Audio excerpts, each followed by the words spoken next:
Hi guys, আসসালামু আলাইকুম। Welcome back to my channel.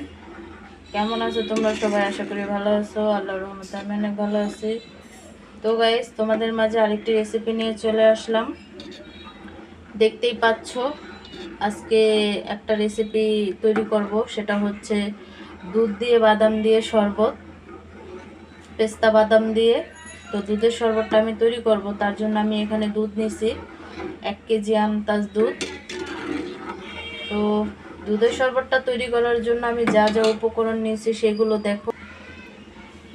তো দুধের শরবত তৈরি করার জন্য এখানে আমি নিয়েছি পেস্তা বাদাম। পেস্তা বাদামটাকে পেস্ট করে নিয়েছি দুধের সাথে দেওয়ার জন্য। এখানে নিয়েছি আমি গুঁড়ো দুধ। গুঁড়ো দুধটা দিলে ভালো হয়। তারপরে শরবতের জন্য তো চিনিটা অবশ্যই লাগবে, তার জন্য নিয়েছি আমি চিনি। মিষ্টিটা তোমরা কম বেশ করে দিতে পারো, এটা তোমাদের ইচ্ছা। আর নিয়েছি পেস্তা বাদাম কুচি করা, এটা দিতে হবে। আর নিয়েছি জাফরান। জাফরানের পানি নিয়েছি আমি।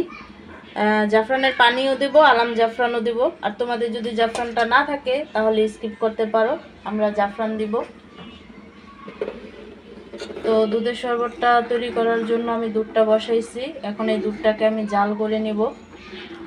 দুধটা যে পর্যন্ত বলক না আসবে সে পর্যন্ত অনবরত নাড়তে হবে, নয়তো নিচটা পোড়া লেগে যাবে। তো দুধটাকে আমি বলক আসা পর্যন্ত নাড়তে থাকবো। তো গাইস, দুধে একটি বলক চলে আসছে। তার জন্য এখানে আমি যে বাদামগুলো পেস্ট করে রাখছিলাম সেই বাদামগুলো এখন দিয়ে দিব।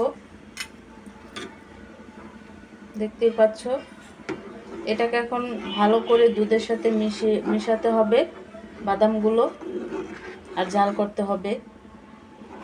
তো বাদামগুলোর সাথে দুধটা আমি জাল করে নেব ভালো করে মিশিয়ে।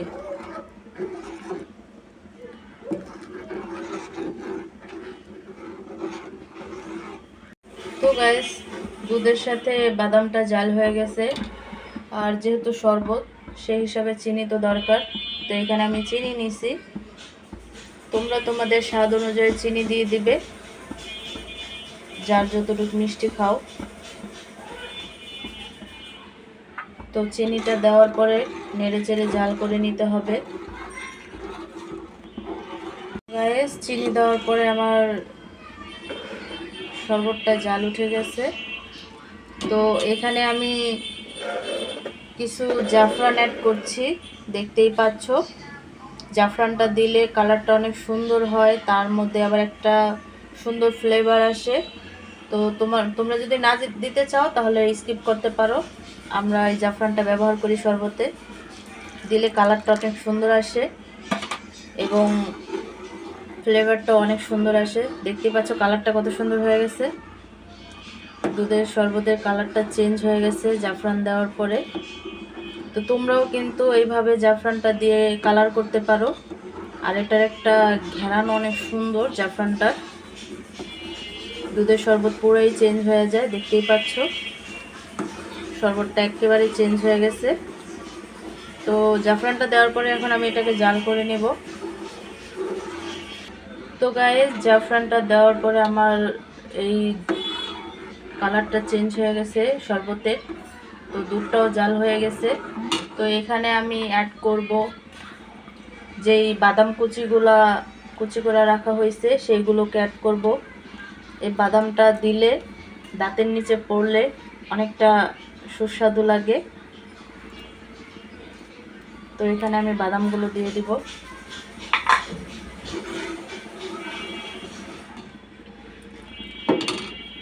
তারপরে দিয়ে দিচ্ছি এখানে 2 টেবিল চামচ গুঁড়ো দুধ রাখছিলাম, সেটাকে এখন আমি দিয়ে দিব। গুঁড়ো দুধটা দিলে কনসিস্টেন্সিটা চেঞ্জ হয়ে যায়।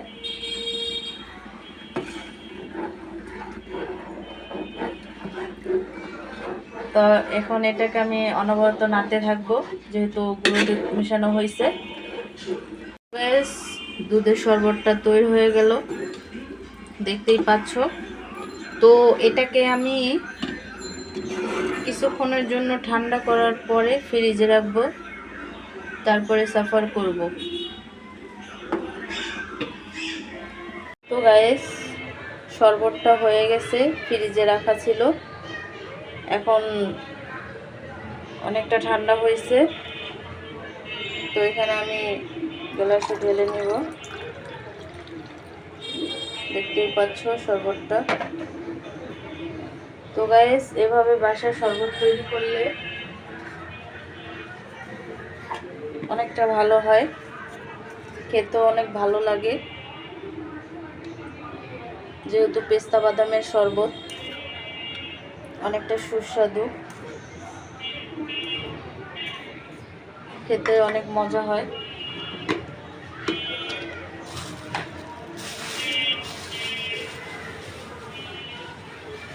তো গাইস, এভাবে তৈরি করে তোমরা বাসায় ট্রাই করবে। পেস্তা বাদামের শরবতটা ফ্রিজে রেখে তারপরে খেলে অনেকটা ভালো পাওয়া যায়।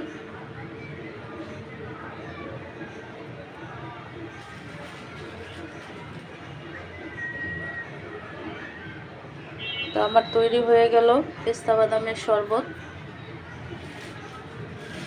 তোমরা এইভাবে তৈরি করে নেবে ঘরে। তো গাইস, আজকে দেখলে পেস্তা বাদামের দুধ দিয়ে খুব মজার একটি শরবত, যেটা নাকি ফ্রিজে রেখে খেলে কলিজা ঠান্ডা করার মতো একটা শরবত। তোমরা সবাই এইভাবে বাসায় তৈরি করবে, অনেকটা সুস্বাদু, অনেকটা মজা। তো গাইস, আজকের ভিডিওটি কেমন লাগছে অবশ্যই কমেন্টে জানাবে। আর যারা আমার চ্যানেলটি নতুন দেখতেছো, তারা দেখা শেষে অবশ্যই ভালো লাগলে একটি সাবস্ক্রাইব আর একটি লাইক দিয়ে দিবে। পাশে থাকা বেল আইকনটি বাজিয়ে দিবে, যাতে আমি যা যা নতুন ভিডিও ছাড়ার সাথে সাথেই তোমরা নোটিফিকেশন পেয়ে যাবে। তাহলে আরেকটা নতুন কোনো রেসিপি নিয়ে চলে আসবো তোমাদের মাঝে। আজকে এই পর্যন্তই। আল্লাহ হাফেজ।